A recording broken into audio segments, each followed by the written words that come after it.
Let's move over to the New York Mets, guys, and talk about what they're doing over there in Queens now, not too far from where I'm at right here in Woodside. But again, there's a different feel to this Mets team. They bring in a new owner. Steve Cohen just kind of lets everyone know, hey, this isn't the same Mets team that you saw with the Wilpons. We're willing to spend money, and we want to be perennial title contenders year in and year out. They make the move. They trade for Francisco Lindor.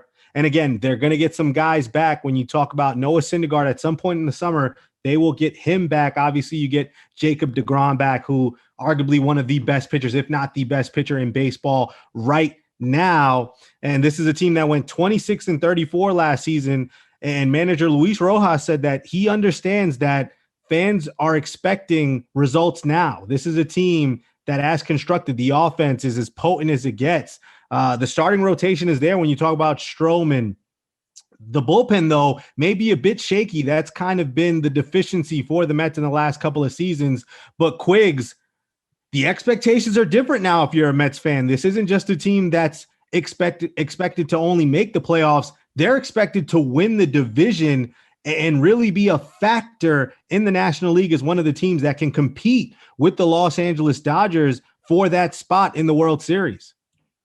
Yeah, it's definitely great to see the change in the entire system over there in Queens. The fact that, Steve Cohen in his first few months as the owner decides, hey, I'm going to be the new, the Steinbrenner of Queens. I'm going to make the Mets into, the perennial contender the Yankees have been since the 20s. It's always been the Mets in the always playing the B role. And it's great to see because, I love it when the Yankees maybe aren't, top tier. It's just one of those things I like. And, with these moves like getting Lindor you get Syndergaard back from Tommy John sometime this season. Maybe to say that they're contending directly with the Dodgers for top spot in the NL, definitely wouldn't go that far, but I think that they certainly have the ability to win the NL East if they can outplay the Braves and especially just make the Mets a team that's worth watching in New York. And it's great to see that they're taking it seriously now. Yeah, I mean, as a Mets fan, man, what an off-season this was. I mean, Steve Cohen pulled in Alex Wohl's, bringing the Mets back from the dead, just like Alex did for this show. I mean, the life of this team is just rejuvenated.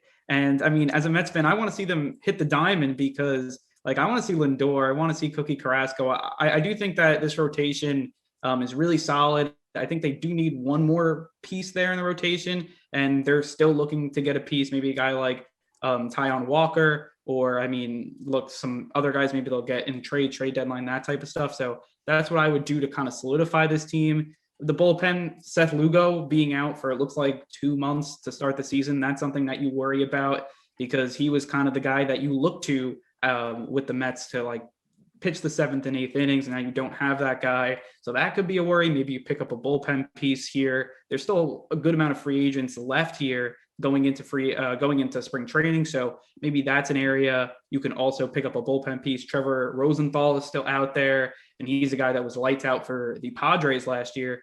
But overall, you look at what they've done. You get Lindor, Cookie Carrasco, who's going to be your 2-3 starter in the rotation. Lindor is now your linchpin of your franchise. Trevor May adds to the bullpen. James McCann, you got your catcher. They get more bullpen pieces. You get Kevin Pillar just this past week as a center fielder. They did so much. So, you got to give it off to them. And now the expectations for me, I would like to see them wild card spot. I'd be happy if they made the playoffs. Just for me, this first year, the expectations aren't too high. I just want to see them make the playoffs. I would love to see them win the division, but I don't know, the Braves, they're always a thorn in my side, and they just always seem to one-up the Mets, and just always, for history, the Braves have always been that team.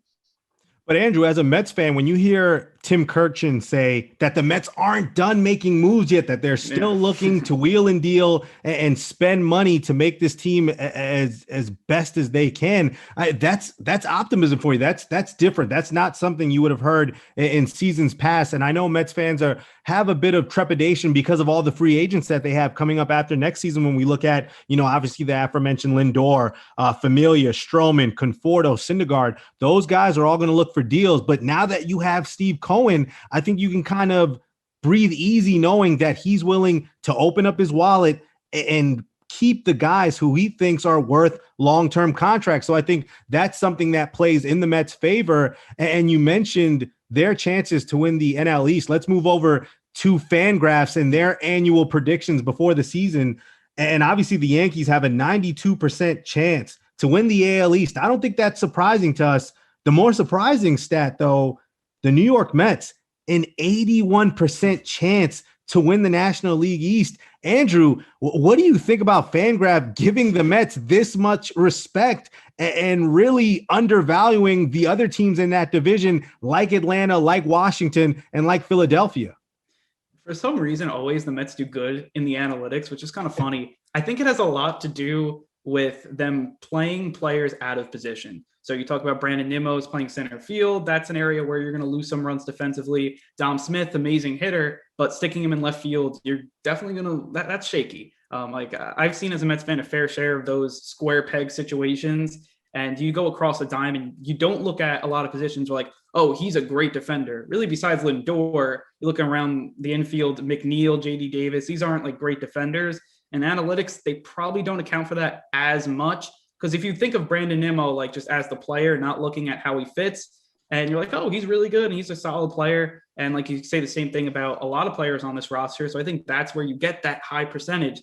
And then you look at a team like the Braves, they just play so fundamentally sound baseball, which is like the opposite of the Mets under the Wilpon era. Like the Braves are the team that's always getting the extra run, sack flies, turning the double plays. The Mets are just the opposite of that. And that's where the hidden wins come in baseball. Like that stuff does matter. And that's why I feel like the Braves should be the favorites. And maybe that doesn't show up here in the analytics, but that team is really good. And I mean, they play really sound baseball. And then just the tomahawk chalk for me as a Mets fan, that just it burns my ears.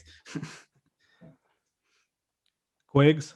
I gotta say, one of the most surprising things I saw in the FanGraphs playoff percentages was I think they put the Rays at 20% to make the playoffs. This is the American League champs. I mean, I know that they lost.